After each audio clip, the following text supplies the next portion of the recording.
Hello, and welcome to Page to Stage Actual Plays. I'm your host and keeper of arcane lore. My name is Seth.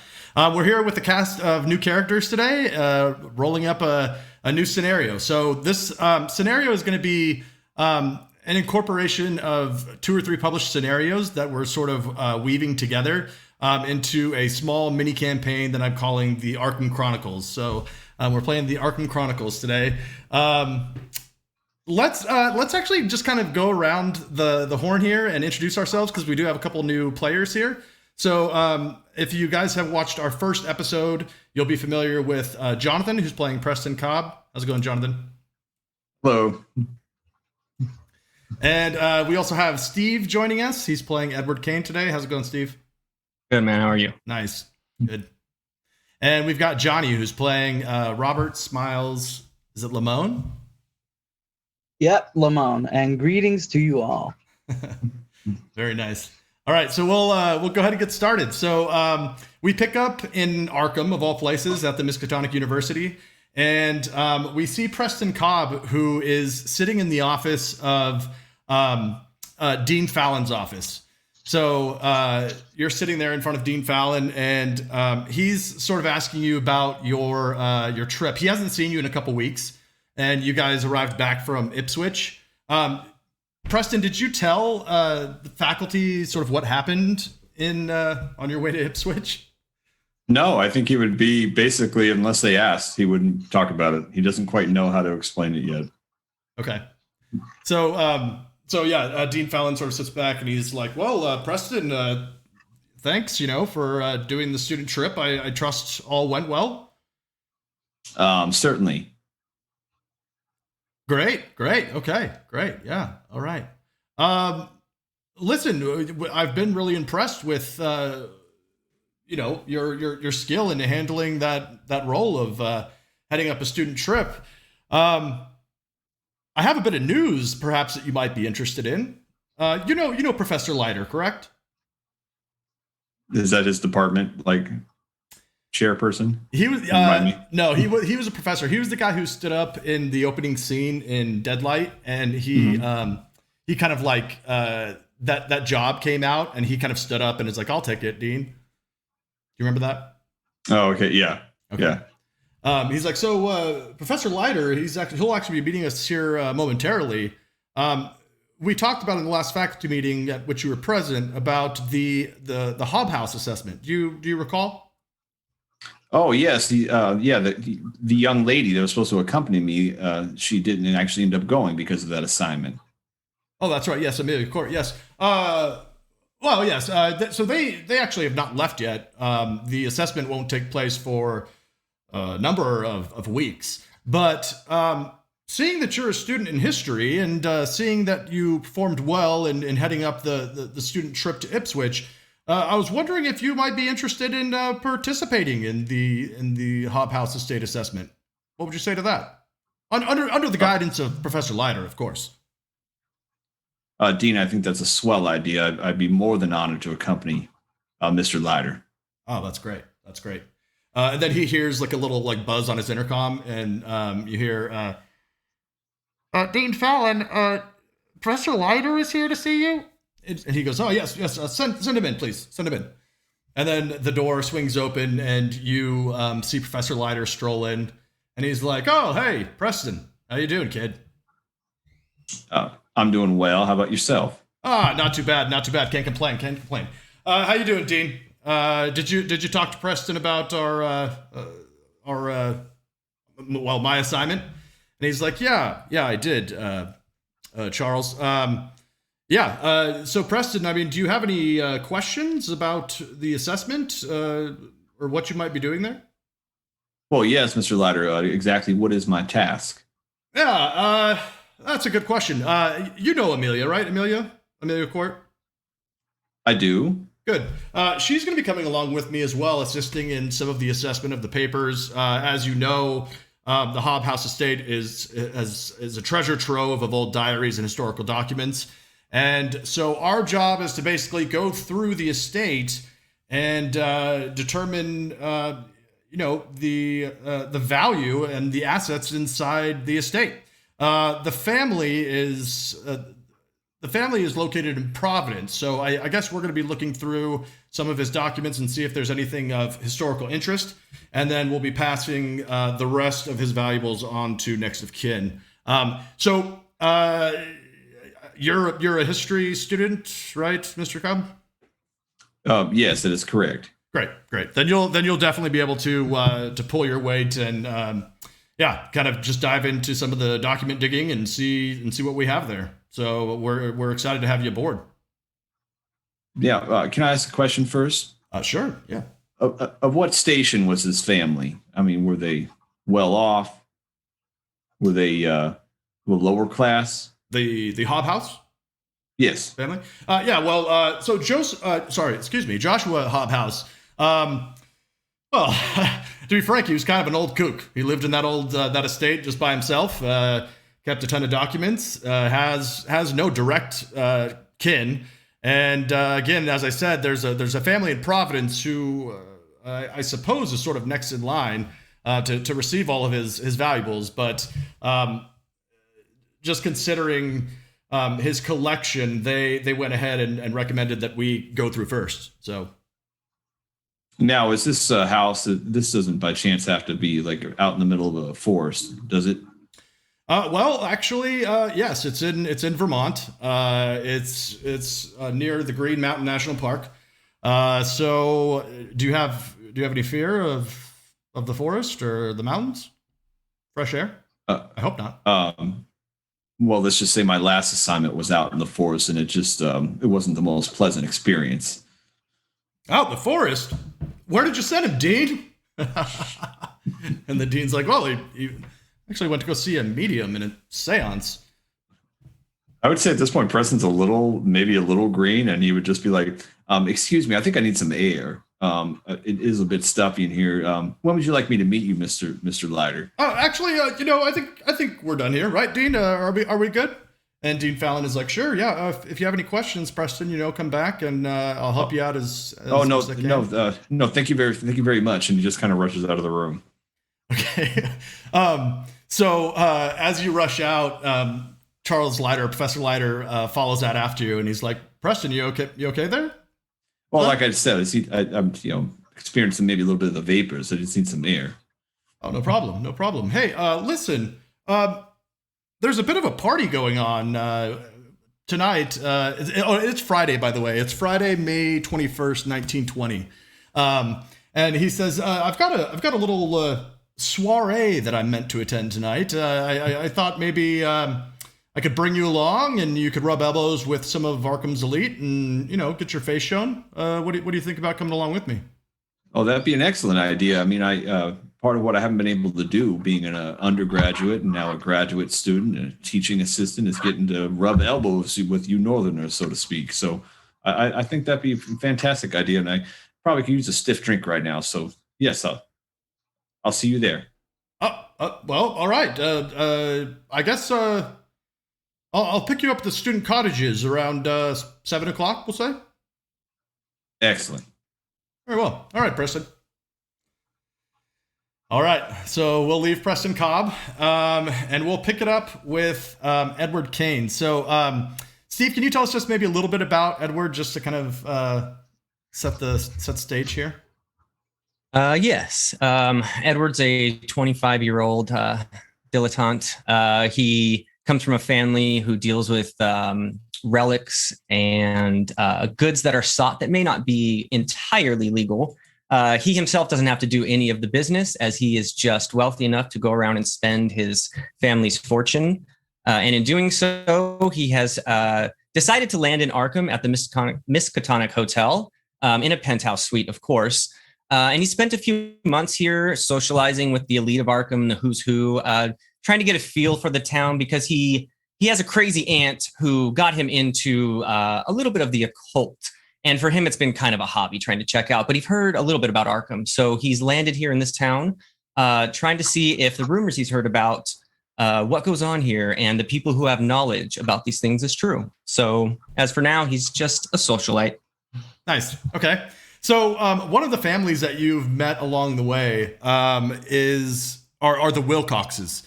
So Edwin Wilcox is the father. He's married to Grace Wilcox. And you also know their son, Eugene. And you get a telegram. Where would you be on like Friday at like maybe 4 or 5 in the afternoon?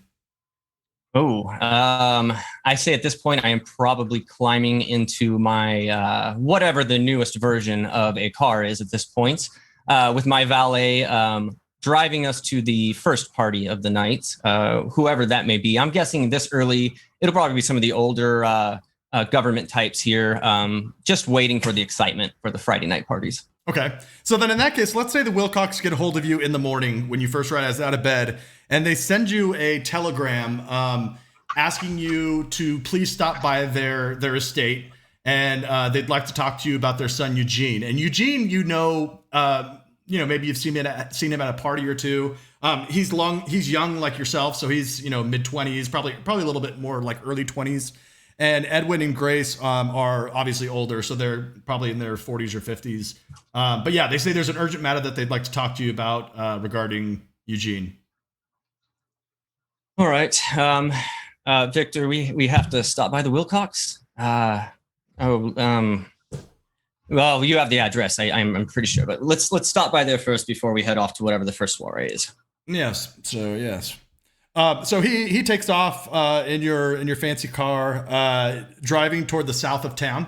So you guys head over the Miskatonic River to the south end of town, and then as you exit town, it's probably about a mile outside of town, and where the Wilcox's country estate is.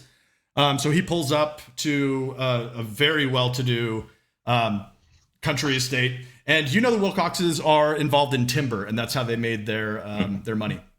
So he's like, sir, would you like me to accompany you inside, or shall I wait out here? No, Victor, that's fine. Stay outside. I shan't be long. Yes, sir. And I will go up to the door. You see that Edward is always carrying a black cane, though he never needs to use it for walking for any reason. Just seems to be always part of his fashion. So he very promptly knocks on the door with the cane and steps back and adjusts the very well-fitting, extravagant-looking suit of his. Whatever the top fashion is, that is what Edward is in. So he just adjusts his tie a little bit and takes his hat off as the door opens. Nice. And the door opens to reveal what looks to be a servant of some sort. So it's a woman sort of in a probably in kind of like a maid outfit, and she's like, you must be Mr. Kane, here to see the Wilcoxes, yes? He just nods. Yes, please, come in. And so she takes you into a very grand foyer, and Okay. there's like an electrical chandelier overhanging. And then coming down the steps, you see Edward, and he's like, Mr. Kane, I'm so glad you came. Thank you for coming. Mr. Wilcox, it's wonderful to see you. Yes. What can I do for you? I got your letter today. Yes, please. Would you like a spot of tea? We could sit down in the sitting room and. Sure. Of course, I would love tea. Oh, great. Yes. Sorry to call you out. And he's kind of ushering you into the sitting room. And you see Grace, his wife, sitting on the couch, already kind of sipping some tea. And he's like, sorry to bother you at this hour, chap. Just the wife and I had a few concerns about Eugene and thought you might be of help. And he offers a seat to you. Okay. Yes. How can I be of service? Well, Grace, would you care to fill him in on the details? And Grace is kind of fidgety and nervous, and she's like, "Well, Eugene has been hanging out with the wrong crowd. You see, there's a woman, Ariadne Varga. Do you know of her? Do I know of her? Roll me a knowledge or an edu, I guess it is an edu roll. Okay. But you're gonna need a hard pass. We'll call it a hard pass. Fair enough. Yes. Nice. So you have heard of Ariadne Varga, but you know her to sort of be like a socialite. You've also heard that she's somewhere from Eastern Europe, and that there have been a number of parties at the Varga estate over the last few months. It's sort of become like a hub of socialite parties, high class parties. Yes. Yes, Miss Varga. I am well aware. Is Eugene mixed up in some sort of way with her? Yes, I'm afraid so. And if I tell you frankly, I tell you, I don't trust her. I think that she is a gold digger, and I think that she has bad purposes for our son, Eugene. And Edwin steps in and he's like, Grace, please, let's remember our propriety here. And he kind of says, Mr. Kane, yes, we have a bit of a worry that Miss Varga has an interest in our son. And I tell you frankly, I feel like she has an interest in him to get to me and perhaps sort of work her way into, our fortune. So, sorry, I don't know if a rich person would call it their fortune, but his money. He's like, and so I would like you to, I guess, see about her. Can you tell me what you know about this Miss Varga? She's just like any good old flapper out there enjoying the town and maybe poking her nose in places where she shouldn't. But I think that's just one of those trying to marry up level type of things that you guys maybe get here in Arkham a lot. But I wouldn't mind stopping by. In fact, I think there might be a party here soon. I would have to check with my valet. Well, yes, actually, Grace, and she pulls out of her satchel, her purse, and she hands you, you're on roll 20. She gives you a small invitation, and she's like, yes, there's actually a party tonight. I guess Friday is their party night. And I took this out of Eugene's room in hopes that perhaps he would not go, and he laughed at me and said that he would be going anyway with or without the invitation. So I know that this is an invitation-only type event, so please take this with you, and and please check on him, and what do you think, Edwin? What should we do? And Edwin's like, well, I wouldn't say to drag him out of there, but just keep an eye on him, and if you can gain any information on this Ariadne Varga, we would appreciate it. Absolutely. I will check into Miss Varga if she is looking to, as you say, gold dig through your fortune, through Eugene, of course. And if I see Eugene at the party, which I imagine if I have his invite, it would be pretty difficult, I will definitely let you know, Mr. Wilcox. Of course, in the future, if I could possibly use you as a reference or maybe a favor in the future for doing this would be perfect business for us. Oh, absolutely, sir. I wouldn't deign to offer you any sort of monetary money for this, but yes, if I could ever do you a favor in the future, more than willing. Anything I can do, pull some strings, whatever you need, I will help where I can. Yes, of course. Then it's my pleasure. I will absolutely look into this for you, sir. Great, thank you. And then Grace pipes up again, and she's like, "Do you read the Gadabout? It's like a social paper in Arkham." Of course, I have one in my back seat right now. Ah, yes. Well, look, and she kind of pulls out the newspaper and hands it to you, and she's like, "This Madeline Manchester. She apparently has attended these parties as well. So I guess before you go, maybe you want to read that and just." Make sure that you know what you're walking into is all. Yes, he folds it under and kind of like just tucks it under his arm for a moment. Like, I will absolutely give it a read. You can keep this if you want. I'm sure you have a copy, but or I have a copy, but great. I'll take it. Thank you. It's a gift. Thank you. Okay. Well, again, thank you, Mr. Kane, and let us know at your earliest convenience what you find out. Yes, I will have Victor contact you, of course. And as he gets up, not touching his tea after the first drink because it wasn't what he liked, he goes over to Mrs. Wilcox, takes her hand. I don't know if that was a 1920s thing. Maybe. Yep. Well, he does it anyway because he went to school in Oxford, so it's one of the things he learned. And after he's done, he gives a firm handshake to Mr. Wilcox and says, "I'll be in touch with you by tomorrow." Thank you, sir. Thank you so much. flips his cane and starts heading towards the door without invitation.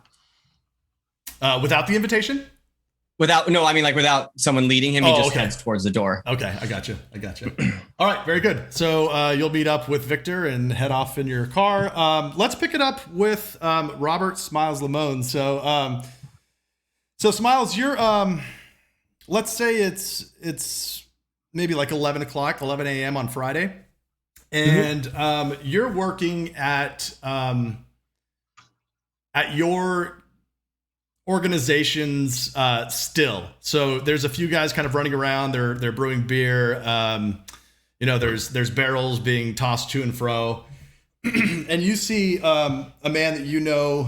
His name is Tony Lara, and he's sort of not your boss, but he's part of the organization and is kind of higher up than you. So maybe he's like a capo or something like that. And he comes over. He's like, "Hey, Smiles, how you doing, boss?"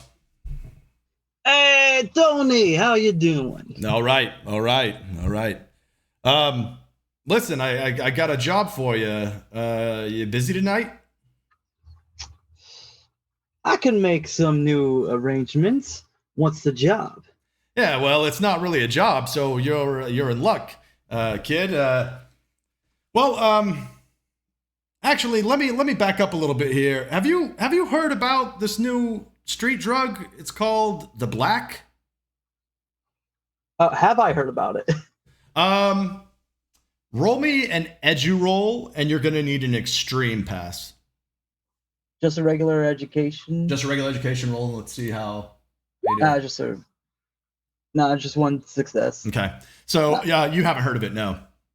Okay. What was it called? The Black. The Black. Or the Black? Yeah. The Black. Oh. Not really ringing any bells there, Tony. Yeah. But if there's a new drug in town. Yeah, that's right, and it's honing in on our little operation here, if you know what I mean. It's the new craze out at Miskatonic, apparently. All the kids are talking about it. It's called the Black. Well, Tony, from what you're telling me, it seems like we need to branch out into new investments. Well, maybe. So listen, the boss talked to me about this Black, and he wants to know, first of all, where it's coming from. So look, we got a shipment going to the old Varga estate tonight. They're on the east side of town of Arkham. I'd like you to go head out there, and maybe if you want to drop off the shipment yourself, that's fine. Or if you want us to send a driver and you go along with him, that's fine. I'm not saying that you're going to find anything at this party, but I would like you to just kind of go and again, it's the party's in Arkham, so I'd like you to just kind of ask some questions. Maybe you can find some students. I know there have been a few professors that are known to frequent these parties over at the Varga estate. I thought maybe you could just kind of go and ask some questions and maybe get us a lead on finding out where this Black comes from. So you're telling me that at this party with a bunch of eggheads and rich folks that we're going to probably find this new drug? I would be surprised if you actually find the drug, but I'm thinking you might be able to find some leads. This is the hottest drug out there, man. And I'm telling you, this is starting to cut in on, well, the boss is worried that it's starting to cut in on, the alcohol consumption out there. And so, because it's not that well known yet, I would say it usually finds its way into richer hands first, if you know what I'm saying. I'm catching your drift. Yeah, Sure. I mean, the Miskatonic, right? I mean, that's a hoity-toity kind of school, right? Rich kids, that's. I think you're gonna find something. I hope you don't mind if I entice myself a little bit at this party. What do you mean by that? A bunch of rich kids, some eggheads. Maybe I'll bring them a new, let's just call them stocks. That's fine. Just don't make any ruckus there. You know what I'm saying? Like, leave the Tommy gun at home. If you want to bring a piece, you can bring a piece, but we don't want anything crazy breaking out over there. We're just doing some reconnaissance at this point, if you know what I'm saying. Tony, what do you take me for? It's me, Smiles. Every good party needs a clown, you know. That's true. That's true, kid. But yeah, you have a tendency to kind of go off the deep end sometimes, huh? You got me there. What? Let the boss know. I'll keep it on the low, and I'll find out what you need to find out. Perfect. Now, do you want to drive the truck out yourself, or do you want a driver? What do you think? You know what? I'm gonna ride solo tonight. All right. That sounds good. Okay. Well, take a truck out. We got it all loaded up for you. It's about an hour to get over to Arkham from here. So I think the party starts at 8 o'clock. Oh, and you're gonna need. And then he pulls out of his jacket pocket. He's like, "You're gonna need this," and hands you an invitation. Oh, I'll take it from him and put it, in my own little coat pocket. Nice. All right. Okay. So let's cut back over to Preston. So Preston, it's about like let's say it's like 6 o'clock. And normally at 5 o'clock on Fridays, you have sort of a standing appointment with one of Dr. Blackwell's students. So you TA for Dr. Blackwell, and you have been taking on this tutoring job. I'm drawing a blank on the kid's name. So the student's name that you tutor is Walter Resnick, and you know Walter to be like a very jovial and talkative student. But you've also noticed that over the last 2 weeks, he's become increasingly sort of irritable and short-tempered. He's starting to develop like dark circles under his eyes, and he's lost about like 15 pounds. And where he was once kind of like an avid student, really into what you guys were studying, you've noticed that he's started to withdraw a little bit. So you are kind of finishing up your study session with Resnick, and he gets up to go, and he's like, "So Preston, is that it for today?" Well, Walter, I'm not certain that you've actually proven to me that you've understood the different ages of Egyptian civilization throughout about 2000 BC to the current age. I mean, that's what we're doing here. Preston, I'm tired, kid. Look, I just want to go home for the night. All right. I think we're done. Well, I mean, this is what your family's paying me for. If you think you're done, you think you can pass that test you have coming up, that is I'm done, entirely Preston. up to you. I'm done. And he like snaps. Okay, well, hold on. Tell me what's going on with you, Walter. No. I need to get out of here. I'm strung out, man. I need to get out of here. I want to go home. I want to get some rest. All right. Preston, roll me a spot hidden. Spot hidden. I got a 53 out of 50, a failure. Ooh, do you want to spend 3 luck? Okay. All right. So you can spend 3 luck. And again, for you guys who aren't familiar with the rules, your luck you can spend to change your roll. So in this case, he rolled a 53 and he needed a 50 to succeed. So he can spend 3 of his luck to make that a success. The one catch is that you never get your luck back, ever. So you've got to be very kind of decisive and use luck really when you want to, because it doesn't replenish. So okay. Well, for this, since it's just only 3, I'll do it. But knowing that now, I probably won't do that much in the future, but I'll do it right now. So just because I care about Walter. So. Yeah. And I would say, like, you usually only want to do it like if you're like really close, like in this case, maybe burn a point or 2. I mean, maybe there may be a scenario where you spend more than that, but this is kind of, that's why I asked. But okay. Cool. So with that success, you noticed that Walter's tongue, like when he snapped at you and like kind of yelled, you noticed that his tongue was completely black, like almost like a chow, like a dog's tongue. Okay. Would I know what to pull together for that information? Like, I mean, off the top of my head, I'm thinking he's like dipping snuff or something like that, chewing tobacco. Yeah. Seems like a plausible scenario. Okay. Do you see anything to him? Now, Walter. Now are you dipping? Are you dipping, Walter? What are you talking about, man? Well, tobacco. I mean, my family knows it pretty well down there in Savannah. We own acres of it, but it's better to smoke the stuff than it is to put it in your gums. I mean, it can make you very irritable.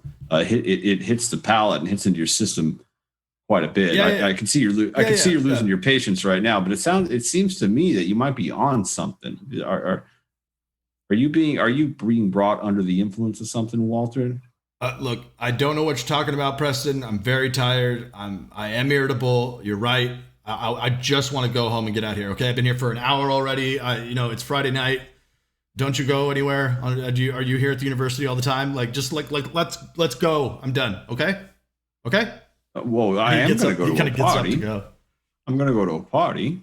Yeah. Oh, okay. Good. So you're normal. You're a normal human being, and you go to parties on Friday night. Cool, man. All right. Well, yeah, I do. But I'm kind of concerned with you because you don't seem yourself.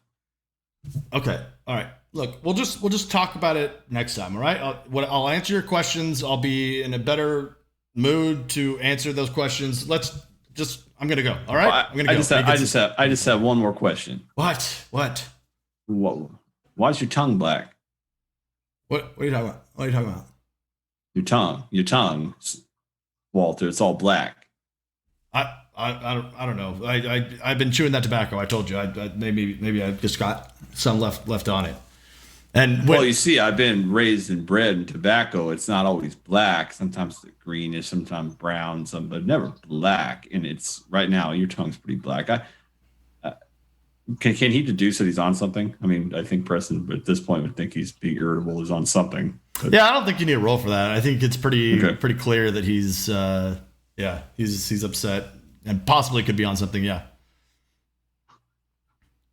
So he'll ask him. He's like, "Are you on something?" Look, Preston, we'll just talk about it next time. All right, dude. All right, not dude. all right, man. We'll talk about it next time. All right. If you say so, but next time I'm going to expect that you're coming and you understand the difference between Ramses II and Ramses III. So.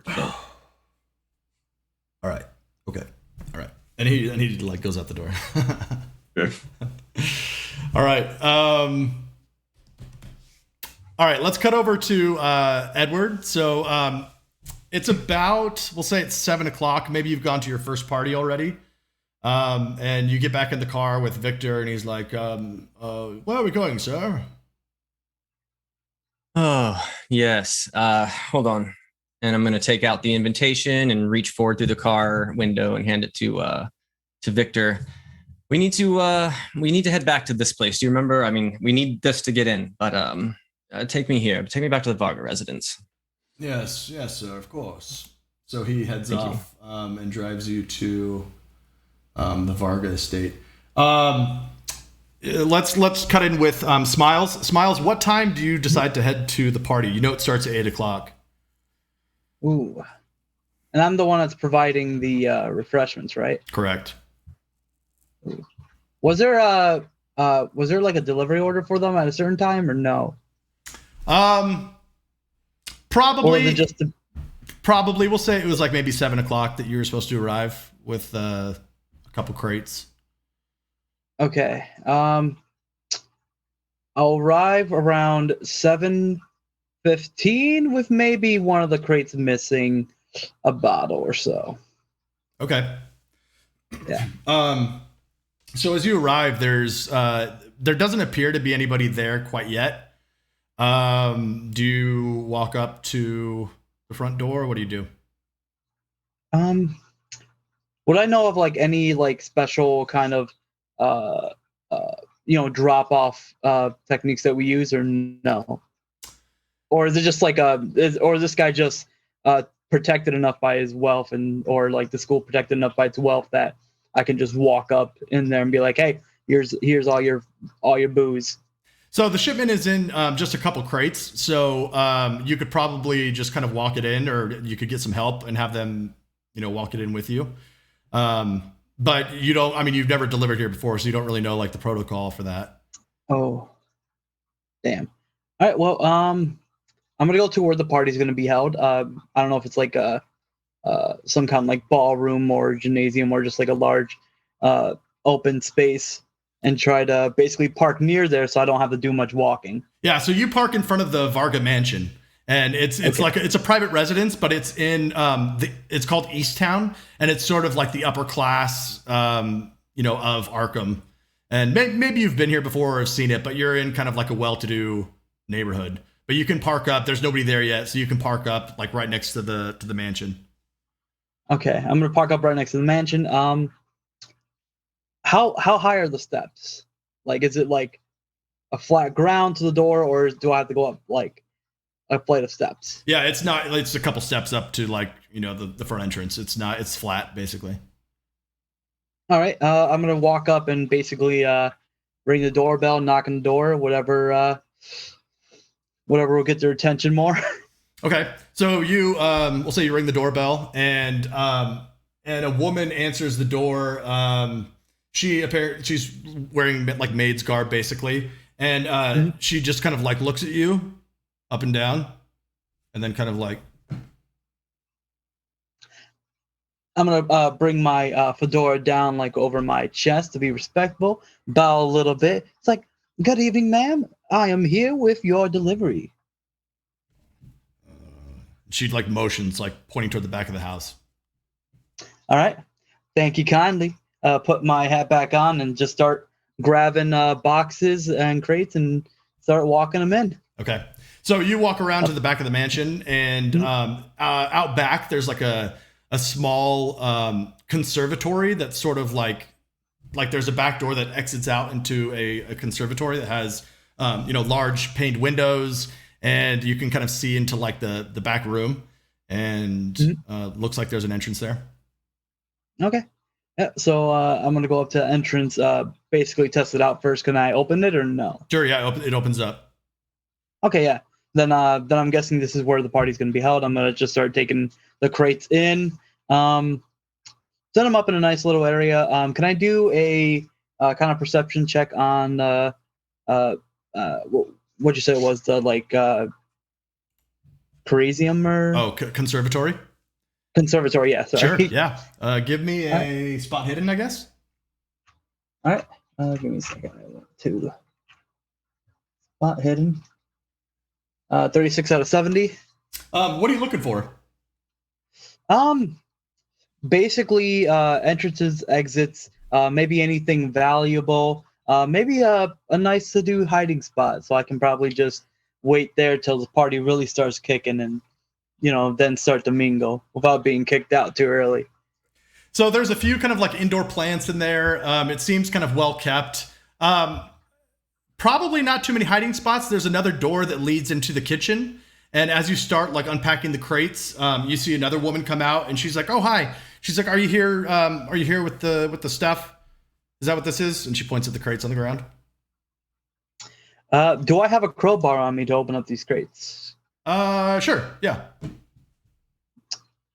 Madam, what I have in these crates isn't just stuff.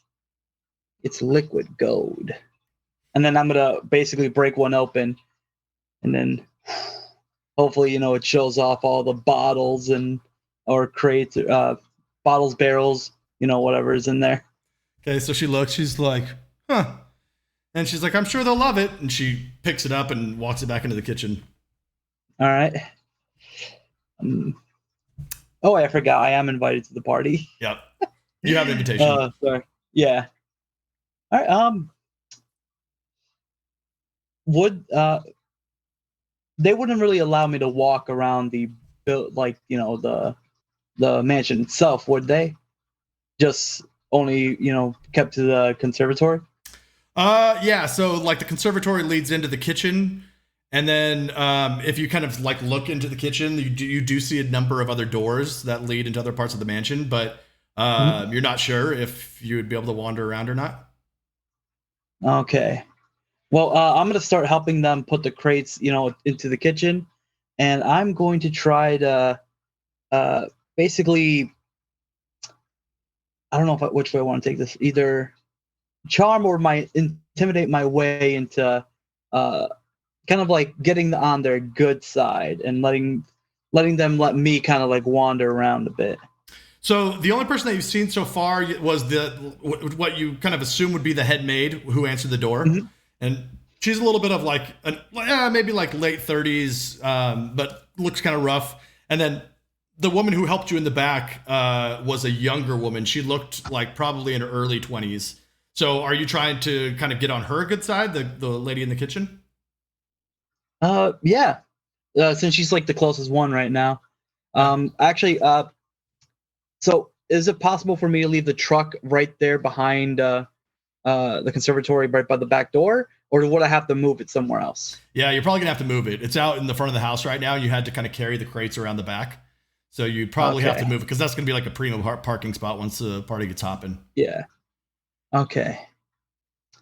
Is there a spot where I can put it that it'll be a little bit hidden, but it's still like near the driveway and so I can like get out of there pronto if need be? Sure. Yeah. I mean, at this point, you're kind of the first guy there. I mean, maybe there's like a car or two, but yeah, you pretty much have the pick of the street wherever you want to park it. So we could say it's somewhat nearby, but not right in front of the house. That's fine.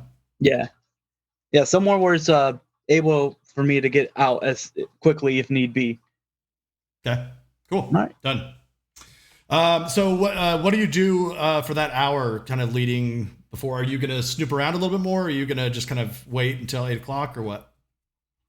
Oh yeah. I'm going to like kind of like I would say charm, intimidate the 20-something-year-old that's in the kitchen into really not bothering me that much. Help them out here and then. Be a little bit kind, and then kind of ignore them when they try to tell me not to go snooping around the mansion. All right, so give me a charm roll for the help. Yeah. What was that? Where was charm at?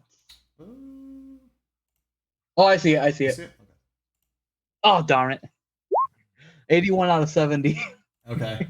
So she's like, I've got it here. Okay, you've made your drop off. You're good. Please, we got a lot of stuff to do to get ready here. All right. I guess I wasn't able to, charm her as much. Is she looking directly at me, or is she like turning away, putting stuff away? And Yeah, stuff? she's busy going back and forth Okay. into the rooms. Like she's not really paying attention to you. All right. Is there a cupboard nearby that has knives of any sort? Sure. Yeah, you could probably find one in the kitchen. All right. And are there like kind of like vegetables around getting ready for food and stuff? Yep. All right. I'm gonna grab a cutting board, get on the counter, grab a knife, and kind of like just look her. Well, if she's busy, I'm gonna like look in her direction the entire time. It's like, well, madam, chop. I think it would be chop. Mind the. I'm gonna look down at the knife. Intelligent of you to allow me to chop. Stay here and chop. Assist. You see, I get a little bit antsy when I'm not helping out. So no roll required. She is like freaked out by you doing this little act. And she immediately leaves the kitchen, and you hear her yell, "Frida! Frida!" Is she like right outside the door, or is she's like, you said there's like multiple doors, right? yeah. All right. Once she heads out, I'm gonna quickly walk to one of the other doors and start kind of snooping around the best I can. Okay. So let me see here. Let me get a map for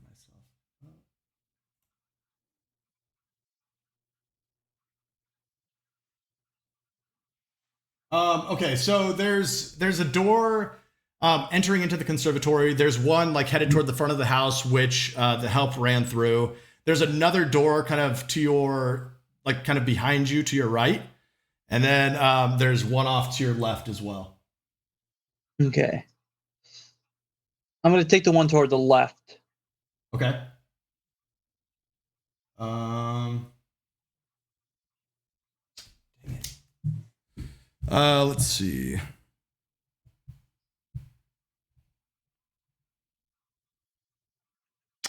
So you walk into like a library. There's books all over the room. There's a fireplace. You could see like a little tray that they have set up where they're putting some drinks and stuff. Mhm. All right. And there's no one in the library. It's just empty. Yep. All right. Darn. I'm not really. I don't really know what I'm looking for here, but I'm gonna look for another door. Try to see if there's like another way. I'm gonna try to find like an office of some sort. So from the library, you're gonna move on to the next like room, the next connecting room. Well, I'm gonna like scope out to see if there's like another doorway. If Yeah, so know. there's two entrances into the library. There's one heading to the kitchen, and then there's one heading to the front of the house that appears to be going into another room. Okay. Oh man, how big is this library? Is it just like kind of like a study where there's like a couple of bookshelves, or is it pretty massive? It's a pretty solid looking library. Yeah, like there's like every wall has the shelf of books. I mean, you'd probably have to look at the books to see like what they are, but I mean, it seems to be just by looking at it like an impressive library. Okay. Well, since I'm here and I'm kind of like killing time, can I do spot hidden to see if there's a book that catches my eye? Sure. Give me actually like library use. Library use? Yeah. Oh. Okay. 68 out of 20. Nothing really catches your eye in particular. I mean, you know, you're not really sure what you're looking for. So it's just kind of like, Yeah. It's just like looking at books, you know. mm-hmm. Books for eggheads and all that. Not really that interesting. Exactly. Is there a cigar somewhere? Like maybe on the drink tray. Roll me luck. All right. Do I just click on the luck itself, right? Yep. 9 out of 65. There sure That's is. when I get an extreme on. There's like a box of cigars actually right there. Well, you see, as a gentleman, Smiles does not want to let such fine fuck, I lost the word for it. Well, like such exquisite looking cigars all alone like that. I'm gonna basically grab the entire box, basically tuck them into a coat pocket or a pants pocket, whatever it'll fit in, and take one out. And is there a fireplace in this Yes. in this library? Yeah. I'm gonna basically light it up using the fireplace. Okay. And are you gonna just like hang out there?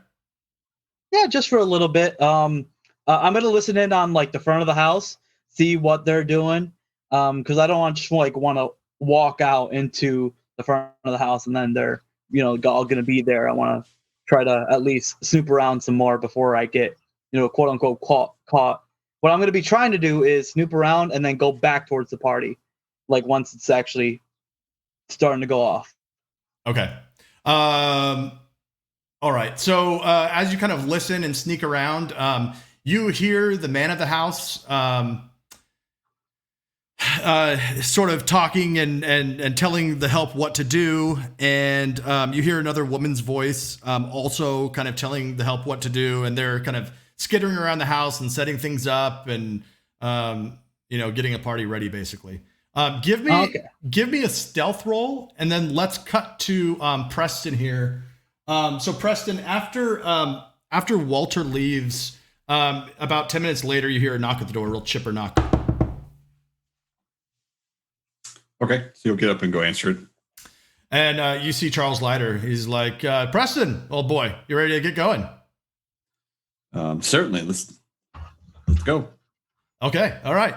And so he takes you down to his car, and he actually has like a nice car, which may or may not stand out to you considering that he's a professor, but it is a prestigious university. But he has like a nicer car than you might have expected. And is it nicer than mine? Probably, yeah. Because I Okay. know you said yours was just like a step up above like the Ford Model T or whatever. Yeah, the basic Ford Model T. Yeah. Yeah, this is probably like I think Buicks were. I think that was like the fancy car back then. So it's something like that. It's like a Yeah, big okay. fancy like yeah. Okay. Preston, what are you expecting tonight? Well, I'm hoping to just gain a little bit more knowledge about how how you all socialize up here. I mean, I'm used to down in my parts. I'm used to summer shandies, parties out on the porch and out in the open air. But it seems like being up here, it's too cold for all of that. So everything's always indoors. It's a little bit surprising to me, but I can. This is a nice car you got here, Mr. Leiter. Oh yeah, thanks. University pays the bills and some. If you know what I'm saying, he kind of ribs you. Yeah, well, I mean, it's one of those things I've kind of noticed being up here in the north. I can see now the great disparities of wealth between the north and the south, and how it continues on even to this day. I don't even want to have a larger conversation about that sometime, but I mean, my family's pretty well off. I mean, being that we own land, but it still seems that when that wheel meets the metal, it's still the north is still they're still coming out ahead, which is what the whole war was even about. So about halfway through your response, you can tell that he's stopped listening and that he's like kind of bored by your response. And he's like, listen, he kind of acknowledges it. He's like, yeah, sure. He's like, listen, Preston, do you drink, buddy? Yeah, well, as I said, some of shandies. Well, sure. But I mean, spirits and, something a little bit harder, huh? Like, what did you have in mind? Well, okay, so this is a party of society that we're going to, right? And I'm bringing you along to kind of test you out a little bit and see if you're ready for the Hob House assessment. I want to make sure that I have someone that I can trust with me. If you do, you know my what I mean? my drinking prowess enables me to qualify for the Hob House. I'm making sure that you don't have a problem being around that element. I assure you, I have no problem being around parties, and if there are some libations to be had, I'm certainly no stranger to those. Great. Then we'll get along just fine. He slaps you on the shoulder a little bit too hard.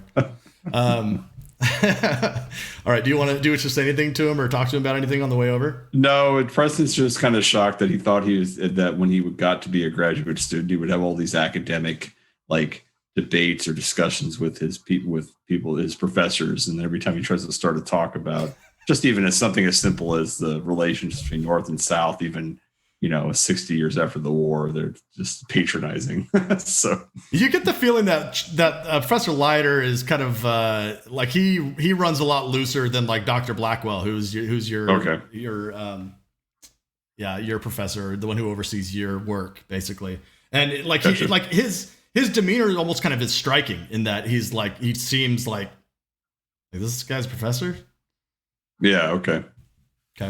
I want to get to Mr. Kane, but real quickly, Smiles, let's wrap up what you're doing there. I just want to quickly know, and we can just kind of fast forward through some of it, but what are you trying to do? Are you just trying to scope out the bottom level?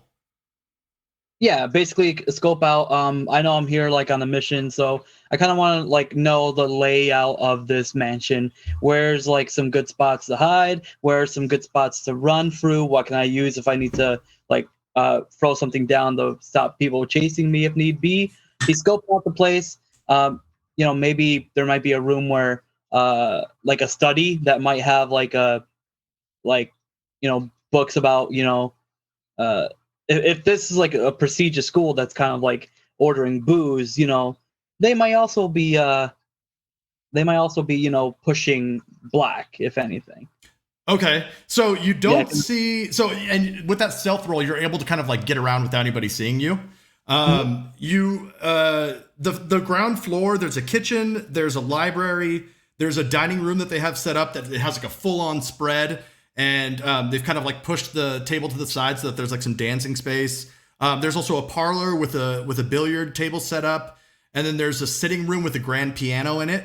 And it's just a bunch of hustle and bustle. You don't really see anything shady as you're kind of snooping around. You see mostly people kind of setting up. The two people of the house you put together are Ariadne, and Zoltan is the gentleman's name, and they're just kind of hollering at people. They also have kind of odd accents, almost sound kind of like Eastern European.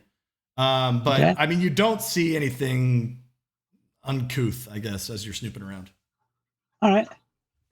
Well, then if there's like nothing uncouth, then just focusing on the layout and any good escape plans or anything like that. Okay, so we'll say that you scope out the floor plan pretty well.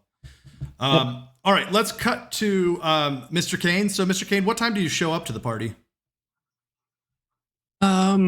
I think I would be there around 8:30. Okay, so a little late. Yeah, Okay. on purpose. Yeah, fashionably late, of course. Okay.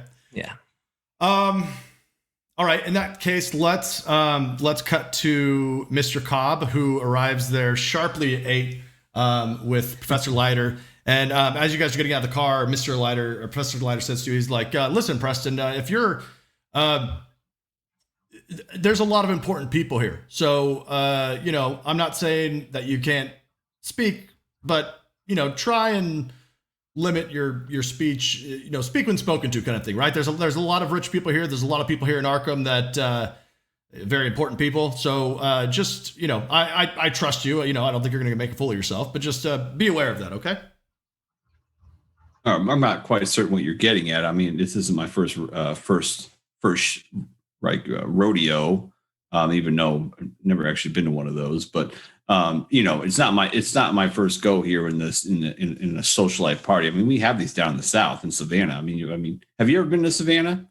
No, I don't think I've been that way before. I can already tell looking at this party right now that we would put this party to shame. I mean, in Savannah, we pride ourselves on our hospitality, and you don't have to worry about me, Mr. Leiter. Okay, good. Yes, and long story short, and feel free to please, socialize. You don't have to stand by my side. Don't be my shadow or anything. Have a good time. Okay. Certainly. Very good. And he's kind of happy to hear that because he's not really enjoying his time with Professor Leiter. So he's like, okay, I'm gonna get out of here. All right, so you walk up to the front door with Mr. Leiter, and Smiles, are you still inside? Like as people start entering, like people start showing up, like around a quarter till 8, maybe around then. Are you staying inside? I was thinking about maybe like sneaking out and then coming back through with the invitation in hand, so it's like I'm here for the party itself. Okay. So try and sneak out and then come back around to the front door, like after people start walking in. I'm gonna. Are there like a couple of trees outside the mansion? Like maybe. Sure. Yeah. Probably. Yeah, I'm gonna hang out. Kind of. Hopefully it's like a little bit afternoon, maybe dark. Hide in the shade a little bit, waiting, counting the amount of people, and then trying to choose an appropriate time for myself to start arrive into this party. Okay. All right, so we'll cut to Mr. Cobb. So Mr. Cobb and Professor Leiter, you guys show up, and Professor knocks on the door. You see like a not disheveled, but she looks kind of like weather-worn woman answer the door, and she just kind of like nods her head as you guys are standing there. And Professor Leiter produces the invitation and shows it to her, and she looks at it and looks at both of you and kind of nods her head and shows you in. Cool. So you enter into a foyer, and there's kind of like a large grand staircase going up to a second floor. You hear the sound of like people are kind of chattering at this point. Like it's not, the party hasn't gotten started quite yet. Hello, it's Seth from the Page to Stage team. It's at this point in the episode where my laptop got a little bit overrun. I guess running background sound and music on top of the software that we normally use to record was all just a little bit too much. Anyway, I put together a little photo collage to accompany the remainder of the episode, and I would ask you guys to please just bear with us, especially because episode 2 of the Arkham Chronicles was literally one of my favorite RPG experiences that I've ever been a part of, and I would hate for you guys to miss it. Thanks so much for watching, guys, and enjoy the rest of the episode. but you hear people like from the other rooms sort of chattering and talking. To your right, there's a sitting room with a big grand piano, and you see. Roll me an edu roll real quick.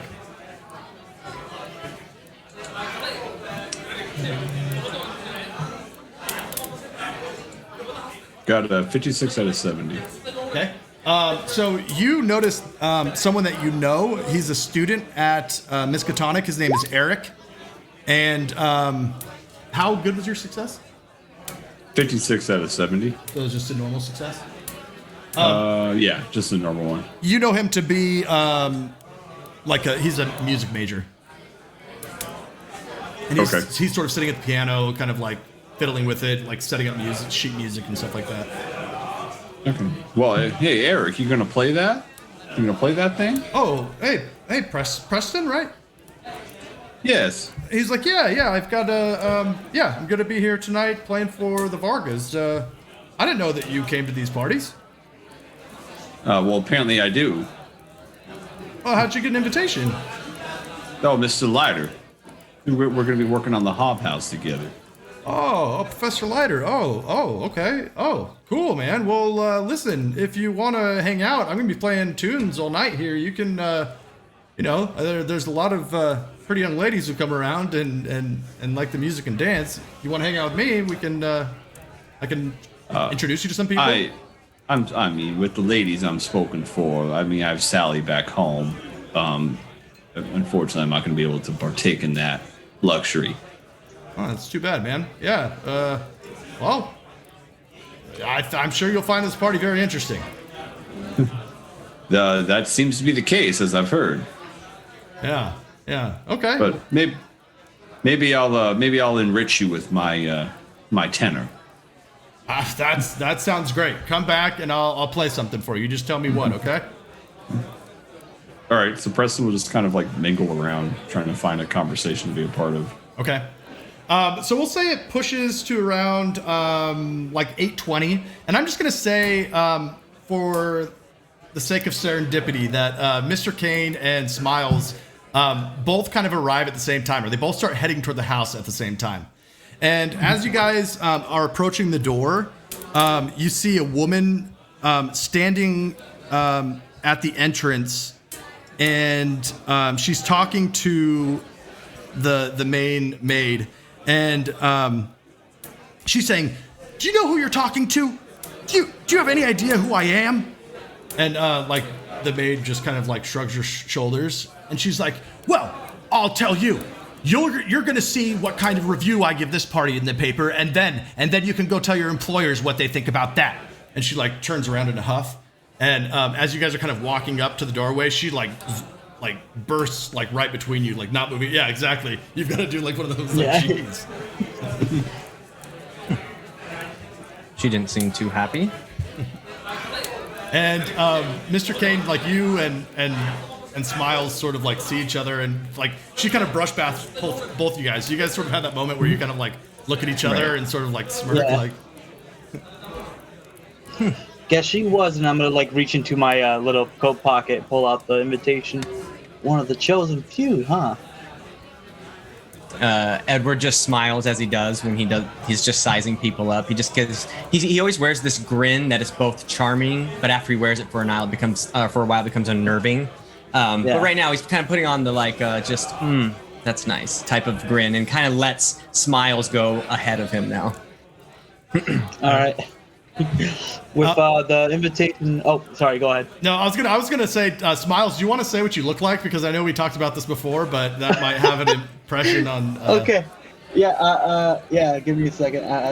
Let me drop them up. Okay. So, basically, Smiles looks like your average 19 gangster. He prefers wearing a little bit more white, so he has like a white kind of like what was it? A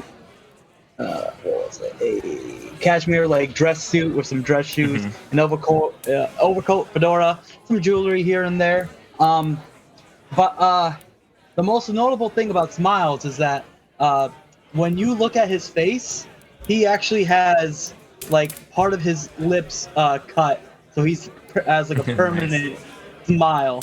constantly. Okay, yeah, that would be a little more jarring if Edward saw Yeah. that. As soon as we meet Gaze, he just kind of goes kind of hides the ugh at first, and that's kind of why he kind of allows you to go forward ahead of him. Yeah. Real quick, Edward, he's dressed into his nines, of course. Dapper, slim, medium gray suits, jazz suits, of course, because they were popular. He's just got matching trousers and a complementing shoes and hat. And right now he's carrying himself with that wealthy businessman's gait as he's walking up the steps. He is using the cane this time, obviously not putting weight on it, just has that wealthy appearance. And he's just going to watch you go in front of him like a step or two, Smiles. Yep. Do I notice his little irk moment before he gets his normal smile back? Roll me a psychology, I guess. And Okay. what kind of roll? I'm thinking of opposed rolls here. Oh, it's a failure. Oh, Probably no. not. You probably miss it. Yeah. Okay, so I don't notice his little thing. All right. Well, I'm gonna give him the. Well, thank you. I walk up. I have the invitation between my two fingers, kind of something like this. I'm gonna go up towards the door, show the front-facing side to the maid, at there. Okay. And basically, nice to meet you again. Okay, so she takes your invitation, smiles, and looks at you and kind of looks you up and down, and then hands you back the invitation and steps out of your way and lets you come through. All right. And then Mr. Kane, do you come right behind him? And Yeah, right before he goes in, I'm gonna watch him go just for a second. Is there any way, a skill that I can kind of insight check him to see if the way he carries himself, kind of not so much in if there's carrying anything so much as it's maybe what his social class is just by the way he's dressed and such. Yeah, give me. I would say give me a credit rating check because you kind of know Cool. the telltale signs for what. Right. Yeah, suit quality and such. Right, Okay, right. that's cool. Let's see. I got 45 out of 80, so it's a success. So Okay. keep me honest here, Smiles. You probably appear like you might have some money, but you also kind of look like there might be a seedier underside to you. You probably don't look maybe you look like a businessman, but you probably, Yeah. again, with the scars and stuff, there's something kind of unnerving about you, I guess, right? Yeah. Okay. With that, I before I follow Mr. Smiles up, I'm going to turn around back to my valet Victor, who's waiting down at the stairs for me to always give him the sign to park the car. And I'm going to just give him one of those looks because of the dealings that we've had of this could be something to watch, kind of an idea. And then I'm just going to go in. I'm going to just put on the charming smile, go up to the door that's still open, and then hand the invitation over. Okay. So the maid takes your invitation and looks at you and very quickly kind of gives it back to you. So as you kind of enter Smiles, there's a man standing in the foyer, and he is wearing a very nice pinstripe black business suit. He's got his hair sort of slicked back and greased, and he's like, "Welcome to the party there. I'll apologize for the help." He's like, Frida, she's from the old country, and she's on retainer, and I can tell you that she's very brusque, but you should know that she's mute and only understands Hungarian. So hopefully no offense taken. None taken at all, sir. In fact, I thought she was quite charming for help. Yeah, well, she at least keeps the riffraff out, if you know what I'm saying. That's a fine one. Hold on to her. Yeah. And then at this point, Edward, you probably enter, and he reaches out to shake Smiles' hand. He's like, I'm Alfred Bates. I don't know if I said that at the top, sorry, but he's like, I'm Alfred Bates. Name's Robert Lamone. But as you can see from my face, my friends call me Smiles. Smiles. Interesting. And you, sir, Alfred Bates. Nice to meet you. And he offers you a hand. Yes, Edward King. And I'm going to say it that Edward King type of idea as I reach my hand out. Give me another credit check. I want to see if this guy Absolutely. recognizes you. Absolutely. See how the dice play today. Yeah, buddy. 46 out of 80.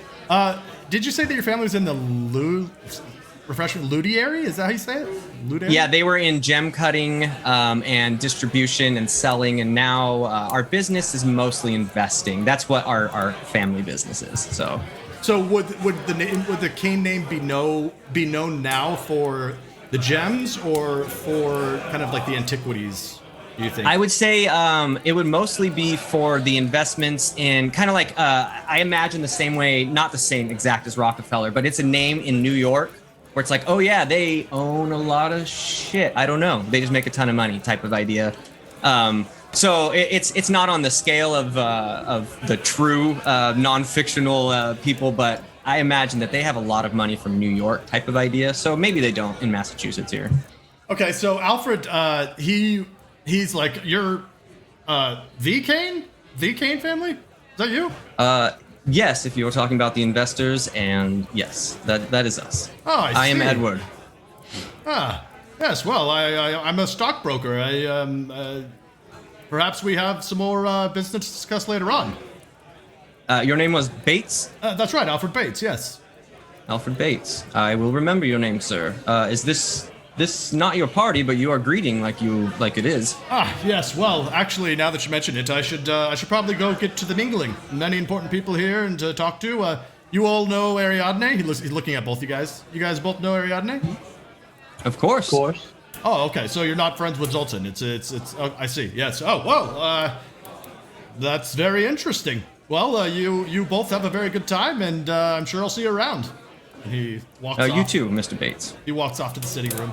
And right around that time, you guys hear the piano cue up.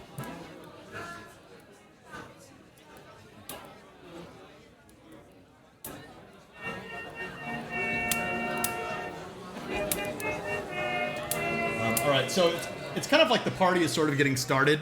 And like the room that kind of draws your attention is the sitting room to your right. You see some people like standing around the grand piano. You see a young man sort of playing the piano, getting started with some sheet music. You see Preston Cobb. You don't know him yet, but you see him standing sort of near the bar. Where do you guys want to go? Do you guys want to go to the sitting room? There's another room to your left as well that is a little bit quieter.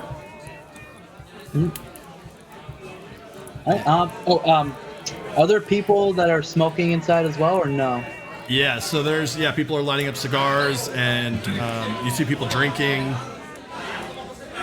Yeah. All right. I'm gonna survey the room a little bit, see that people are smoking. Basically gonna look towards Edward Kane. Does he have any smokes out or anything? No, not that you can see. He just has a fancy handkerchief hanging out of a pocket and a cane that he has not used yet. I'm gonna look over to Edward Kane. It's like, well, Sir Kane, an extravagant man as yourself, seems to be prepared a little bit for this party. I'm gonna pull out one of those cigars I stole from the library, and of course they're gonna be like the really rich-looking ones. So I'm gonna throw him off a little bit. Yeah, So- I would say Edward does give the eyebrow a high eyebrow raise, like, oh, and he does accept the cigar, and he says, oh, I'm guessing let's just call them Cubans. This is imported. This is very expensive, Mr. Smiles, I heard. Yes, Smiles, Robert, Lamone, whatever name you wish to give me. Smiles. Is that because of the weird disfiguration on your face? No, it's because I have such a charming personality. Sir, I will gladly accept your cigar. And he gives out that feeling of like instant charm type of idea. And he goes ahead and waits for a light from you to see if you have matches on you.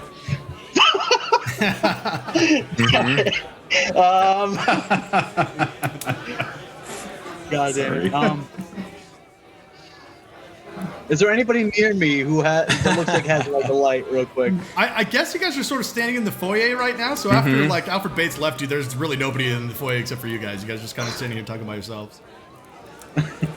Okay, yeah. If you're cool, what Edward does is he quickly goes like this and then finger flips the cigar back and hands it forward to you, and he says, The next time you have a light, I would gladly share a cigar with you, Mr. Smiles. Until then, I have important people to talk to.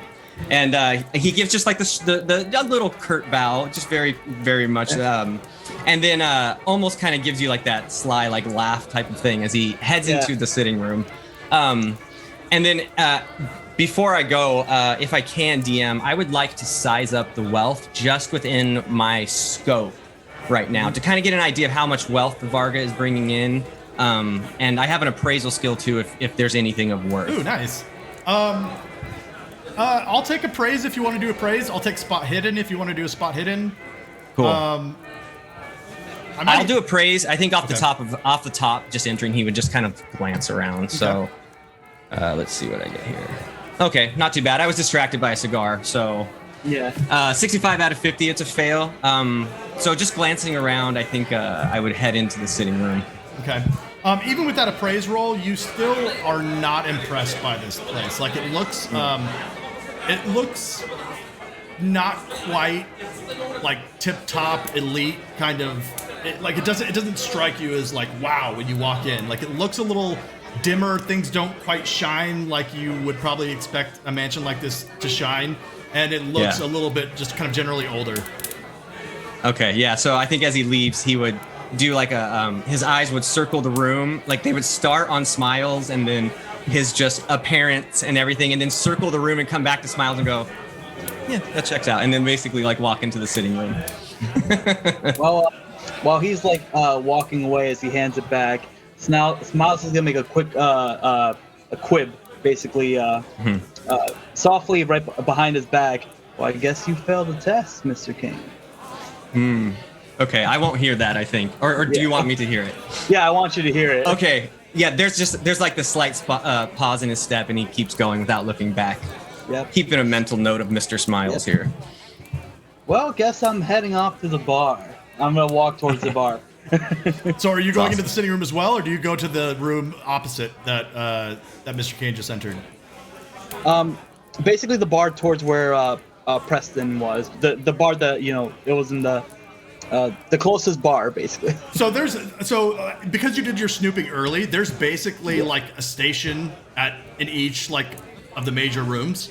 So whichever room you go to, there's going to be alcohol available, and so if you're going into the sitting room, you're going into the same room that Mr. Kane is as well. Oh, okay. Yeah, you know what? Yeah, I'll go into the same room. Kind of be a little bit nearby. He's caught my eye. I heard rich. I heard investments. Maybe he wants to unwillingly invest in some in a family that needs his help. All right. So as you two gentlemen enter the sitting room, you see again a young man playing the piano, and the piano is a bit like off key actually. But there's a bunch of people sort of gathered around, and they're all kind of singing along with the music that he's playing. You see a couple gentlemen sort of standing near the bar or kind of the crate of drinks, and they seem to be kind of like talking to each other, sort of conspiratorially, just kind of quietly, to each other. You see Preston, and Preston, we'll cut to you here real quickly. What is your appearance, Preston? My appearance rating? Yeah. Look, I'm 75. Okay. So, are you singing with Eric? Like, are you kind of like part of the choir that's around the piano? He'd have to get at least a couple drinks in him before he'd start like singing. So. Okay, but you're standing near the piano, basically. And he's trying to mingle. He's trying to just kind of go around. Hopefully, he's really looking for more like good conversation more than anything else. Okay. So as you're kind of standing there, just sort of mingling and chit-chatting, you feel like a finger kind of like trace along the back of your shoulder blades. And like as you kind of look around and turn to your left, you see a woman who's probably in her 30s, and she's wearing like a flapper dress and has like a bob, blonde hair. And she's like, "Ooh, now who are you, mister? I haven't seen you at these parties before. What is your name?" My name is Preston Cobb. Oh, Mr. Preston Cobb. Well, hello, my name is Glenda, and she hands you her hand. Okay, so I'll just like shake her hand, but not kiss it. And she's like, oh, aren't you a coy one? Listen, I haven't seen you around here before. Are you friends with Ariadne? No, I'm at the university. I'm a graduate student under Dr. Blackwell. Oh, I see. So you are just, you're just a little young thing, aren't you? And like as she says that, she kind of like slips her hand around your arm, and she's like, well, look, there's no problem. I will show you around. I will introduce you to all the people that you need to know. You just stick by Glenda tonight, and I will show you a wonderful time, Mr. Cobb. Well, he looks around. He doesn't have anything better to do, so he's like, okay, Miss Glenda. Let's see. I introduce me. Ah, yes. Well, do you dance? Well, I do the two-step. Two-step. Is that a popular dance? I'm not my 20s. It's just a basic two-step dance. It's like it's probably more fast-paced. I don't know the dance off the top of my head, but yeah. I see. Oh well, sure. I can introduce you to a few folks here. And let's cut over to Mr. Kane and Mr. Lamone. What do you guys do when you enter the room? Where are you headed? Oh, I'm heading straight to where the drinks are real quick, as fast as possible. Okay. And what about you, Mr. Kane? I think Edward would scan the room for Miss Varga. I keep forgetting her first name. Can you remind me again? Ariadne. Ariadne. Okay. And he would scan the room for her first, and then Eugene second. Okay. So give me a spot hidden, Mr. Kane, and smiles as you head over to where the bar is, where the drinks are being served. You notice again like two men who are well dressed, and they're kind of talking to each other, and one of them appears to be kind of drunk. Like he's just kind of like laughing and has like his eyes, kind of droopy and half closed. And they both eye you as you come up. And one of the men says to you, he's like, grabbing a drink there, huh? Sport? Oh, they come up to me and say that? As you approach the bar, one of them says that to you. They're both kind of like hanging out around the bar, so. Yeah, but having it so open like this kind of takes away the thrill of it, you know? Well, you can't argue with free drink. Isn't that right, Bartholomew? And he's like, you said it. You said it, Stuart.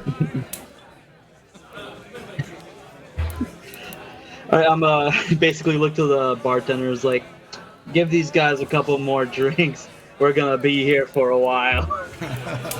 All right. So and the bartender is actually looks like a young person, like maybe a student, and just kind of like asks you what you're drinking, pours you a drink, slides it over to you. And then Stuart, the one who's not quite drunk, looks over at you and he's like, "So, do you know Ariadne?" I may not. How about you? Well, yes. You see, Bart here and I, we're both looking for her favor. Most of these nights end with an invocation of Bacchus, and we are eagerly awaiting that. And then Bartholomew's like, "Yeah, that's right." Then raise your glass, because tonight we are brothers seeking the same glory. So you're... And he clinks your glass. He's like, "You're interested in Ariadne as well, I see, huh?" What man wouldn't be? I'm gonna take a sip. Here, yes. Well, they say that she is royalty after all, right? And I'll tell you frankly, she is... well, how do we put it, Bart? She's a free love advocate.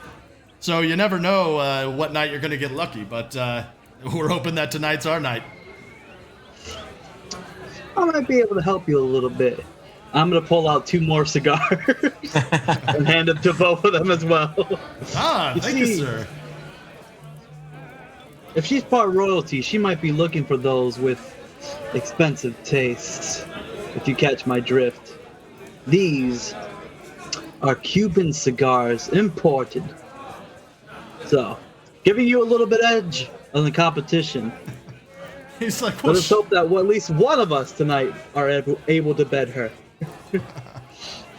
He's like, amen to that.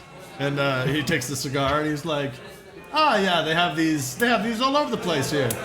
Spared no expense, right? Cigars and drinks. It's my kind of party. You have no idea.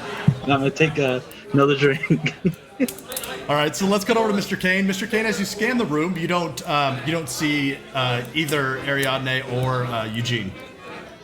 Okay. Then I will take interest in whoever is the most prominent looking at the party, at least in this room, and kind of just slowly make my way near them. So at this point in this room, the two gentlemen that Smiles is talking to right now appear to be the most dapper, I guess. Like they look, Okay. They look to be wealthy, and their suits are expensive and stuff like that. You Okay. also notice, Preston, what are you wearing, by the way, for this party? What you see? So like a shirt and tie. All right. Yeah. He just came from the university. That's it. Shirt and tie. Yeah. And so you, as you kind of look over at the two men, you also see Preston there with the woman around holding his arm. And the woman strikes you as not rich, not elite. She's not wearing cheap clothing, but it's not like she's not dressed to the nines. And you Sure. almost get the feeling like she may be trying too hard. Yeah. Yeah, I'm going to just kind of smirk at that. But I will walk by the table where Smiles is. And as I stop, I'm going to put on just a little scene where I'm going to walk backwards and look at the two men like, is this fellow offering you one of these cigars? That's right. And he's been having a few drinks with us as well, our new friend. Oh, well then I'm going to pull out my own cigar that was in my own pocket. Nothing as fine as the one that you had, though. Yeah. And I'm going to be like, Mr. Smiles, I would love to join you and your new friends for a chat. Do you have a cigar for me, by chance? Kane, was it? You see, Kane, I offered you a cigar, and you returned it to me. And now you come here with me and my friends at this bar, and then you ask for another? Oh dear, looks like And some yet- trouble here. And yet, you don't even ask the bartender for a drink. Get in here and grab I'll pull out another one, hand it right to him. Yeah, and once again, Edward is totally caught off guard. He's like, ooh, and he kind of gets pulled into there, and he kind of smiles a little bit, and then he takes interest in the two guys that Smiles would be talking to. Sizing them up, can I tell if either of them hold some sort of are they professors, or are they some sort of prominent characters? Actually, give me a no roll, or an edu roll. Sorry. Okay. Ooh, 75 out of 60. It's a fail. Okay. You don't know either one of them, but they do appear to be very wealthy. And Okay. the less drunk of the two, Stuart, says to you, he's like, so, sir, what do? You look like a man of society. Am I still holding an unlit cigar, Smiles? Yeah. Okay. I'm going to once again kind of hold it up and kind of look at you again. And then I'm going to take out a cigar clipper. I hope they had those in the 20s. I imagine they did. And clip my own cigar and toss it to you. All right. I'm going to attempt to grab it. Yeah. Okay, that's fine. I make it easy. Yeah. And then I look down at the two gentlemen and go, I work in investments, and my family, they've made some worthy investments on the stock market. Do either of you have a light? Sure, old chap. And he breaks one out. I guess maybe we'll say he strikes a match. Okay. All right. I take note of the match, and I go ahead and take a couple puffs on the cigar, and actually even cough a little. Yeah. And as he's coughing, I'm gonna basically look towards the bartender. This is kind of like when he's sizing them up and then asking for the match. But I'm gonna look at the bartender. Like, bartender, do you know who this fine fellow is here? This is the illustrious, the exquisite, the extravagant Kane. the investor. He's being too humble on himself. Bring him the finest drink you got. Oh yes, sir, yes, sir. And he kind of nervously pours him a drink and hands it to you. At this point, Preston, Glenda sort of leads you over to this group forming over here by the bar, and she's like, gentlemen, yes, let me introduce you to my new friend. He's new to this party, and I see a couple other new faces. This is Mr. Preston Cobb. Preston, this is Stuart Portman and his friend here, who is a little under the weather, Bartholomew Apley. And gentlemen, I don't know either of you either. Your names? I'm gonna extend my hand. Basically, smiles. But you can call me Robert. I see, Robert. Yes. And you, sir? Edward Kane. And I'm not going to offer my hand at all.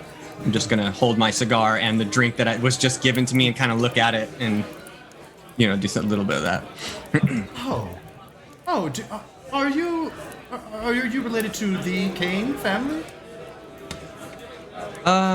Yes, I am. Oh, interesting. Now, my name is Glenda, and I would be happy to show you around this party if you wouldn't mind tagging along with me and Preston here. I don't know that I've seen you around before, but you're from the Kane family. That's fascinating. I'm going to look over at Cobb and just not answer her. Sir, did you forget your jacket? Can I make any like a credit rating check on Kane? As far as like checking to see like sizing up like, oh, this dude's rich or not? Sure. Yep. Yeah. And on top of that, I also want to try sizing up Cobb here as well. Okay. Kind of see what kind of person he is. Nice. Yeah. Maybe. So, Smiles, So are let you him doing go first. more like, are you trying to get like a read on him, or are you trying to like assess sort of like how rich he is? I'm trying to get like a read on him, like what kind of person he is. Okay, maybe that might be more like psychology, I think. Yeah, that's what I was gonna say. Okay. Like psychology. I'll let him go first though. Okay, so here's the credit rating. I failed, 72 out of 50. He appears rich, but you're not quite sure like how rich exactly. I guess he's just checking he's like more rich than him or his family at least, because they're similar in age. Because they look similar. Because Preston's only 24, so. Right. Yeah. So would I sense that he's like, maybe it's just Northridge, Right. right? Yeah, I mean, there is something to that, Preston, because I don't know if your family's well known in the South, but your family wouldn't certainly have the same like notoriety here in the North, like No, the they Canes don't. might. Yeah. Right. So yeah, I mean, you might chalk it up to that, right? Because Cobb is like, Okay. well, nobody's, he's like, if we were in the Yeah. South, this would be a different story. That kind of thing. Yeah. That's normally what he leads with. Like, oh, come down to Savannah. I mean, here in Savannah, Georgia, we have a whole different time. But so okay, so he'll tell Glenda. He's like, well, Glenda, why don't you? I'll catch up with you. I'm gonna meet my new friends here. Oh, no, I insist. I will show you around. Now you just go ahead and mingle right here, and I'll just stay right here. And when you move on, I'll introduce you to all my friends. Okay, very well. I would like to get a drink. I have not had one yet, Glenda. With all of the niceties you have shown me, I have yet to receive some libations. Ah, yes, and please, would you grab me one too, Mr. Cobb? Certainly. And so he'll just he'll buy one for Smiles and for Kane and for Glenda and for himself. No buying. All this is like open bar. Yeah, it's all Okay. free. All right. Well, he'll request one for the four of them. Okay. Okay. So, and then he will say, looking at Kane, just as he senses that he's like more wealthy, he's like, well, I'd like to propose a toast, something we do down in the South with my family. I'd like to propose a toast to General William J. Hard. Sure. Who is Mr. Hardy? Well, I mean, let's let bygones be bygones between us in the North and the South. I mean, he was the last general to stand between Sherman and the sea. But let's just toast him. Let's just toast him together. You toast to. I can toast to Hardy. You can toast to Sherman. Okay, Mr. Cobb. To whatever it is that you value of that relationship, and I'm gonna just drink.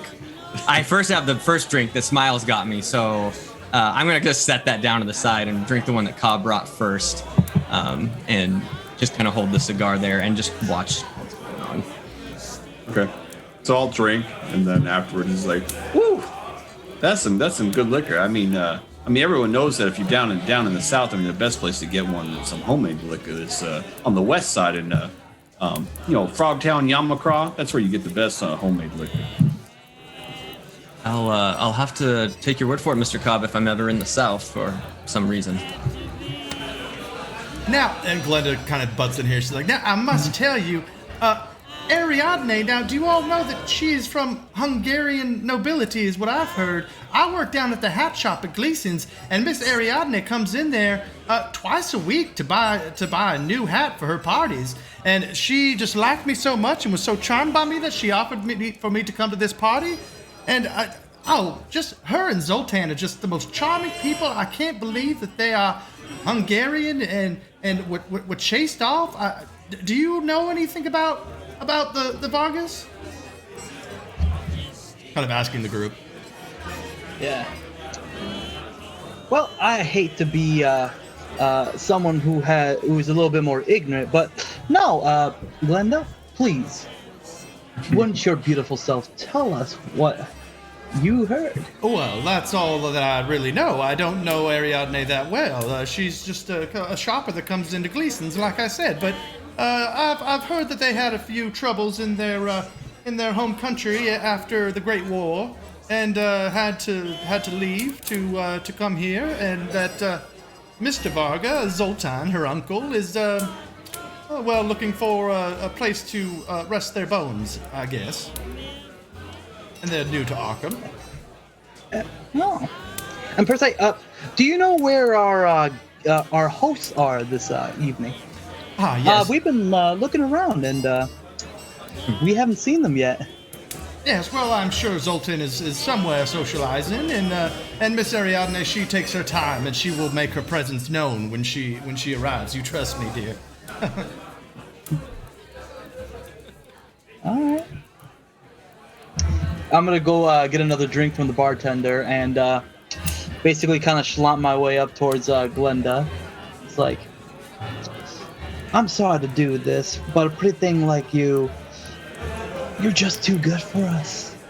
Right now, we're having a camaraderie here. I'm gonna have to ask you if you could leave us alone for a little bit so we can bond as brothers. I'm gonna hand her the drink real quick. Oh dear, well, I believe I'm spoken for with Mr. Cobb here, and Mr. Cobb, of course, there's no problem here. Do you need to handle this with your friend?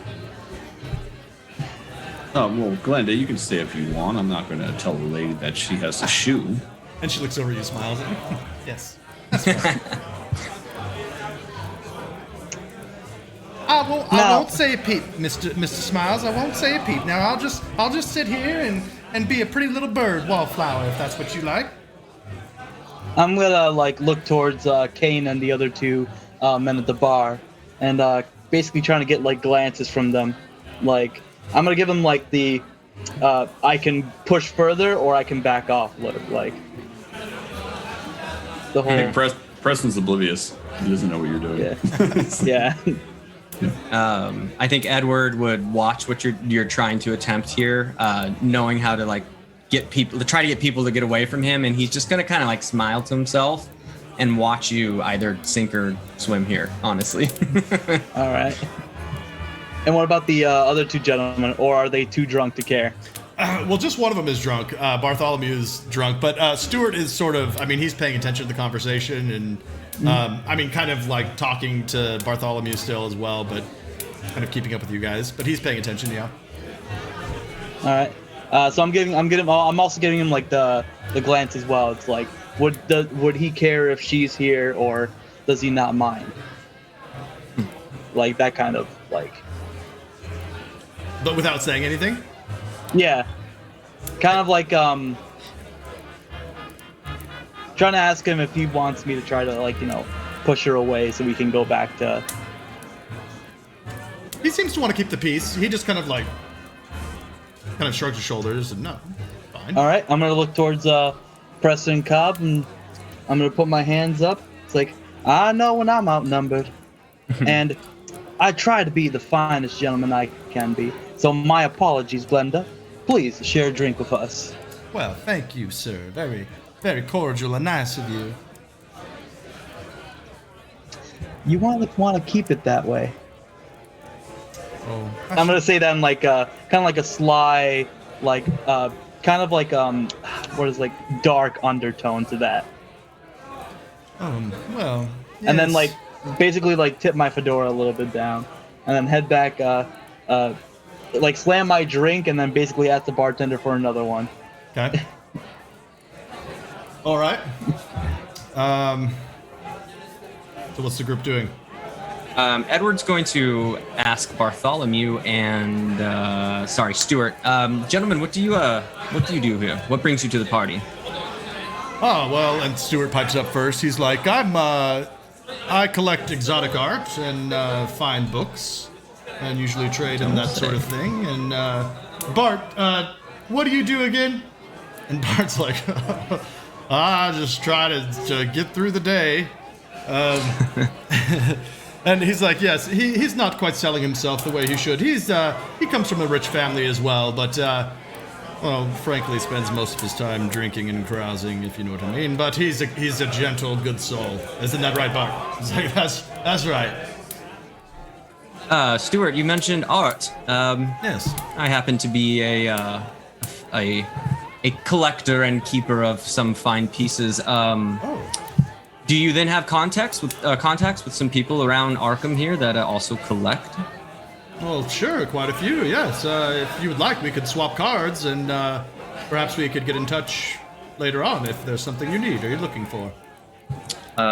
Yes, absolutely. I will take your card. Right, so he gives you his card. Okay, I put it away in the... No, I put it in the... Yeah. Breast pocket, inside this time, actually. I don't have a card. He doesn't give cards out. And do you have a studio or perhaps a classroom in which you use your art? I'm guessing you have something to do with the university? No, I'm a private collector. Oh, okay. I haven't decided. Well, I haven't opened up my own gallery yet. I've given it some thought, but I mostly deal in the trade, I guess. Collecting pieces and reselling them and finding interested buyers and turning a profit, of course. Excellent. I would like to see what you have sometime, if you wouldn't mind. Well, sure. You have my card, and anytime, give me a ring or a telegram, and we can set something up. Excellent. And then out of character, do I get the sense that he is talking himself up, or have I met anybody else that does art trade here? So that's kind of what the no roll was earlier when you first met them. It was Okay, cool. It was like whether or not like you knew of him. You get the feeling that he's being genuine, but you have not had any contact with him thus far. But again, you've only been in town for a couple months, so excellent. You're not Okay, quite yeah, sure. I'm gonna keep him in mind then. And that's all. That's all Edward does for now. Okay. Preston or Smiles, do you guys have anything you want to do here? Oh yeah, I was basically gonna like talk to Preston Cobb here, since he's the new member who just joined us, and of course the Smile signature. Give him a cigar and get him a beer, or some liquor.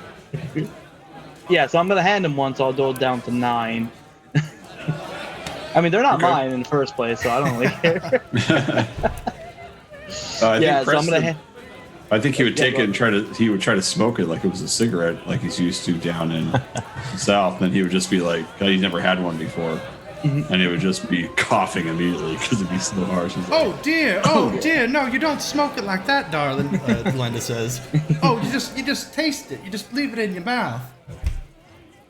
Trust her, Preston. She probably knows. Yeah. So I'm gonna basically Bartholomew busts up laughing at that. Just. And while the mood's all good, I'm gonna look at him, at Preston. It's like, you're not from around here, are you? No, I'm not.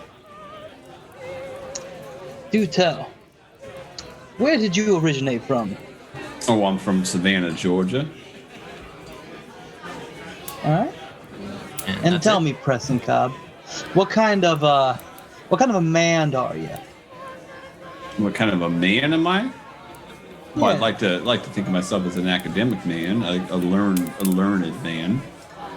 My family sent me up here to to attend school in the north, see what I can bring back about these old Yankees up here. But I've learned a lot up here at Miskatonic University. It's been quite a fruitful enterprise. But as far as what kind of man I am, I mean, I'm my mother's son. I'm a fiance to Miss Sally Thompson. I'm currently working on my doctorate, though it's coming quite slow as I find some work to keep myself afloat here. Right now, doing some tutoring. What a strange question, Mr. Smiles, as far as what kind of man I am. What kind of man are you? I'm the kind of man that you want as a friend, and not the other way around. Interesting. I got a member of my family that's seen the exact same way. Have you heard of the American baseball player Tyrus Raymond Cobb? Have I heard of that player? Probably. I mean, he's a celebrity in the 20s. All right. I'm gonna look at him. It's like, you looked me in the. We're in Boston, right? Was he a Boston player, or what kind of team was he? Detroit. Yeah, Detroit. Detroit? Yeah, but he's from Georgia. Okay. I'm looking at him. It's like, I'm gonna give you a chance to name someone else. Was the Red Sox around this era still? Were they? Yep. All right. I'm gonna give you a chance to name someone else. Probably someone from the Red Sox. All right. Well, Babe Ruth. All right. I'm listening. Continue. Yeah, well, you just said if I met somebody that's like what you said, Mr. Smiles, my cousin, Ty Cobb. I mean, he's a mean old son of a bitch. I ain't gonna lie. I mean, he really is. But he's sure a hoot at family parties. Haven't seen him in quite a while. I mean, you can make the big time in majors. I mean, he's made a little bit of money here and there. He comes home every now and again, but quite a bit older than myself. So from what I'm hearing is he got all the hoot, and you got all the egg in your head. Well, I mean, he's over there on my he's my paternal cousin. That side of the family we've not been close in a generation or so, but he's still related. It still comes when there's weddings, funerals, and such. But I like to say my family's been we've been more the egghead, such you said. Probably. I follow after I follow after my uncle. You know, Mr. Preston Cobb, you kind of put a damper on my smoking. You Well, I'm want to know sorry. why? I'm sorry to hear that. Am I certain I want to No, know why? no, Mr. Preston Cobb, I asked you a question. Do you know why you put a damper on my smoking? I haven't the faintest idea. Because the entire time you've been talking, and you haven't got yourself another puff in there. Well, I've been waiting to hear old Glenda over here to teach me how. Show me, dear. Show me how to hit. Show me how Oh, to well, smoke. I'm not much one for cigar smoking, but you just do it like this. It's just a tiny little puff. You don't inhale it into your lungs, dear. That would, you saw what happens when you do that. Well, that seems very counterintuitive the way I've been brought up. You see with our tobacco, I mean, you're supposed to inhale it in your lungs. That's how you get the effect. Mr. Preston Cobb. You are green. You are green. You are so adorable, Mr. Cobb. He doesn't Well, have Mr. much else to Preston say. Cobb, as from the South, you should know a thing or two about the North. It's all about the looks. It doesn't matter about the substance or the effect. It's all about the looks. Look around you. Look at all these extravagant people putting on their own faces, pretending that they're the best shit in the world. But deep down inside, most of these men and women in here, they have no substance.